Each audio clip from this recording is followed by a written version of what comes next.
Hi all അസ്സലാമു അലൈക്കും. ഇന്ന് ഞാൻ നോമ്പ് തുറ സമയത്ത് ഫ്രൈഡ് സ്നാക്കുകളൊന്നും കഴിക്കാൻ താല്പര്യമില്ലാത്തവർക്ക് വളരെ എളുപ്പത്തിൽ തയ്യാറാക്കാൻ പറ്റുന്ന നല്ല ടേസ്റ്റി ആയിട്ടുള്ളൊരു ചിക്കൻ ലക്കോട്ടപ്പത്തിൻ്റെ റെസിപ്പി ആയിട്ടാണ് വന്നിട്ടുള്ളത്. അപ്പോൾ അതിനായിട്ട് എല്ലില്ലാത്ത ചിക്കൻ ഏകദേശം ഒരു 1/2 കിലോ ചിക്കനാണ് ചെറിയ കഷ്ണങ്ങളായിട്ട് കട്ട് ചെയ്തെടുത്തിട്ടുണ്ട്. ഇതിലേക്ക് ഒരു 2 ടേബിൾ സ്പൂൺ തൈര്, 3/4 ടേബിൾ സ്പൂൺ കാശ്മീരി മുളക് പൊടി, 1/2 ടീസ്പൂൺ മഞ്ഞൾപ്പൊടി, ആവശ്യത്തിന് ഉപ്പ്, പിന്നെ ഒരു 3/4 ടീസ്പൂൺ തന്തൂരി ചിക്കൻ മസാലപ്പൊടി, അതേപോലെ തന്നെ ഒരു 1/2 ടീസ്പൂൺ ഇഞ്ചി വെളുത്തുള്ളി പേസ്റ്റും കൂടെ ചേർത്ത് കൊടുത്തിട്ട് നല്ലപോലെ കൈ വെച്ചൊന്ന് മിക്സ് ചെയ്തിട്ട് കുറച്ച് സമയം ഒന്ന് മാറ്റി വെക്കാം. ഇനി നമ്മൾ ഈ ഒരു ചിക്കൻ ഒന്ന് ഫ്രൈ ആക്കി എടുക്കണം. അപ്പോൾ പാനിലേക്ക് ഏകദേശം 2 ടേബിൾ സ്പൂൺ എടുത്ത് ഓയിൽ ഒഴിച്ച് കൊടുക്കുക. എന്നിട്ട് മാരിനേറ്റ് ചെയ്ത് വെച്ച് മാറ്റി വെച്ചിട്ടുള്ള ആ ചിക്കൻ്റെ കഷ്ണങ്ങൾ ചെറിയ പീസായിട്ടാണ് കേട്ടോ കട്ട് ചെയ്തിട്ടുള്ളത്, അത് ഫുള്ളായിട്ട് അങ്ങ് ഇട്ട് കൊടുക്കാം. സാധാരണ രീതിയിൽ ഒരുപാട് സമയമൊന്നും എടുത്തിട്ടല്ല നമ്മളിതിൻ്റെ ഫില്ലിങ് റെഡിയാക്കി എടുക്കുന്നത്. ജസ്റ്റ് ഇതൊന്ന് അടച്ച് വെച്ചിട്ട് ഒന്ന് വേവാനായിട്ട് വെയിറ്റ് ചെയ്യുക. ചെറിയ തീയിലാണ് വെച്ച് കൊടുത്തത്. മൂടി തുറക്കുമ്പോൾ തന്നെ ആ ചിക്കന് വെള്ളമൊക്കെ ഇറങ്ങി വന്നിട്ടുണ്ടാവും.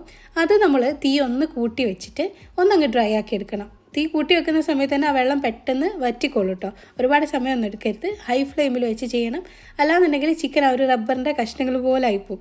നല്ല സോഫ്റ്റായിട്ട് ഇരിക്കണം എന്നുണ്ടെങ്കിൽ ഹൈ ഫ്ലെയിമിൽ വെച്ച് ഒന്നിതാ ഈ രീതിയിലൊന്ന് ഡ്രൈ ആക്കി എടുത്താൽ മതി കേട്ടോ. അപ്പോൾ ഇനി നമ്മളിതിലേക്ക് ബാക്കിയുള്ള ചേരുവകൾ ചേർത്ത് കൊടുക്കാം. ഇതിലേക്ക് നമ്മൾ ചേർക്കുന്നത് മീഡിയം വലുപ്പത്തിലുള്ളൊരു സവാള, അതായത് വലിയ ഉള്ളി ചെറുതായിട്ട് കട്ട് ചെയ്തതും, പിന്നെ കുറച്ച് ക്യാപ്സിക്കം എടുത്തിട്ടുണ്ട്. ഞാനിപ്പോൾ ഗ്രീനും യെല്ലോ എടുത്തിട്ടുണ്ട്. അതേപോലെ ചെറിയൊരു തക്കാളി ചെറുതായിട്ട് കട്ട് ചെയ്തിട്ട് അതും കൂടെ ചേർത്തിട്ടുണ്ട്. അപ്പോൾ നിങ്ങൾ എത്രയാണോ ചിക്കൻ എടുക്കുന്നത് അതിനനുസരിച്ച് വേണം നിങ്ങളിതിൽ ചേർക്കുന്ന ഇതേപോലെ ഉള്ളിയും ക്യാപ്സിക്കം തക്കാളിയൊക്കെ എടുക്കേണ്ടത്. എത്രയാണ് അളവ് നോക്കിയിട്ട്, കാരണം ഓവറായിട്ട് ഉള്ളി ആയിക്കഴിഞ്ഞാൽ ടേസ്റ്റ് മാറിപ്പോവും. ആ ചിക്കൻ്റെ കഷ്ണങ്ങൾ കൂടുതലാകുമ്പോഴാണ് നല്ല ടേസ്റ്റ് ഉണ്ടാവുക. നല്ലപോലെ ഒന്ന് മിക്സ് ചെയ്ത് കുറച്ചുകൂടെ കുരുമുളക് പൊടി ഒന്ന് ചേർത്തിട്ട് നന്നായിട്ടൊന്ന് മിക്സ് ചെയ്യുക. കാരണം നമ്മൾ കാശ്മീരി മുളക് പൊടിയാണ് ചേർത്തത്, അപ്പോൾ അതുകൊണ്ട് എരിവുണ്ടാവില്ല. കുരുമുളക് പൊടിയും കൂടെ ചേർത്താലാണ് എരിവുണ്ടാവുക. ഇനി ഇത് അടച്ച് വെച്ചിട്ട് ജസ്റ്റ് ഒന്ന് വാടാനായിട്ട് വെയിറ്റ് ചെയ്യാം.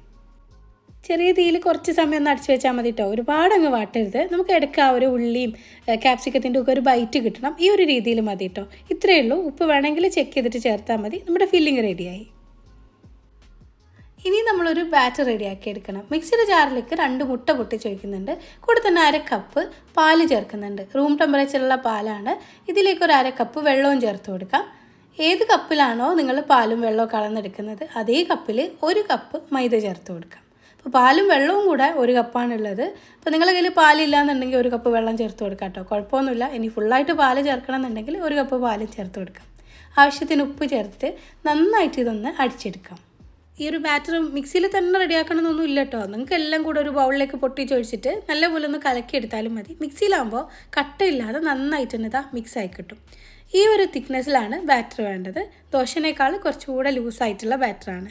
ഇതിലേക്ക് കുറച്ച് ചില്ലി ഫ്ലേക്സും കുറച്ച് മല്ലിയിലയും കൂടെ ചേർത്ത് കൊടുത്തിട്ട് നല്ലപോലെ ഒന്ന് മിക്സ് ആക്കിയെടുക്കാം. കണ്ടോ, ഈ ഒരു രീതിയിലാണ്.